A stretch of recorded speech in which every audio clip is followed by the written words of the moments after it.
நமக்கு எப்பவுமே நம்மளை நேசிக்க வேண்டியவங்க நம்மளை நேசிக்காம நம்முடைய அன்பு இன்னொருத்தருக்கு போகும்போது நமக்கு வலிக்கும் பாருங்களேன். இந்த சாமுவேல் மட்டும் தேவனுடைய ஆலயத்துல இந்த வயசானவர் இடத்துல கஷ்டப்பட்டு இருக்கும்போது இந்த சாமுவேலுக்கு இவன் ஒருத்தன் கிடையாது, இவனுக்கு அண்ணன், அத 3 குமாரர்கள், 3 தம்பிங்க, 2 தங்கச்சிங்க. இந்த அம்மா தன்னுடைய எல்லா பாசத்தையும் 3 தம்பிகளுக்கும் 2 தங்கச்சிகளும் கொடுத்துட்டாங்க. ஆனா இந்த பிள்ளைய மட்டும் வருஷத்துக்கு ஒரு டைம் தான் வந்து பார்ப்பாங்க. ஆனா தன்னுடைய தாயினுடைய அன்பு, தன்னுடைய தகப்பனாருடைய அன்பு கிடைக்காம ஒரு அனாதையை போல இருந்தா கூட யாரை உறுதியா பற்றி பிடிச்சிட்டான் அப்படின்னா கத்தரை மட்டும்.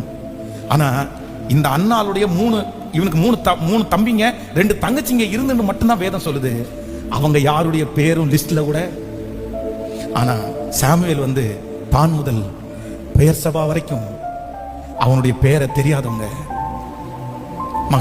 மகா யாரோ ஒருத்தர் வந்து என்ன யாரும் நேசிக்கிறது இல்லை, என் தங்கச்சியை தான் என் அப்பா நேசிக்கிறாரு, எங்க அம்மா நேசிக்கிறாங்க, என் வீட்டிலே நான் தான் கொஞ்சம் ஒதுக்கப்பட்டவா, என்னதான் நம்ம திட்டுவாங்க, இந்த மாதிரி கூட இருக்கலாம். ஆனா நான் நம்புறேன், நீ யாரை பிடிச்சிக்கோ அப்படின்னு சொன்னா உன் மேல ஆண்டவர் ஒரு பெரிய திட்டத்தை வச்சிருக்கிறாரு. அவங்க எல்லார பார்க்கலும் நீ சைன் பண்ணுவ, அவங்க எல்லார பார்க்கலும் கர்த்தரும் பேரை பெருமைப்படுத்துவார். ஆகாது என்று தள்ளப்பட்ட கல்லை தலைக்கு மூளை கல்லாய் மாற்றுகிறவர் கர்த்தர்.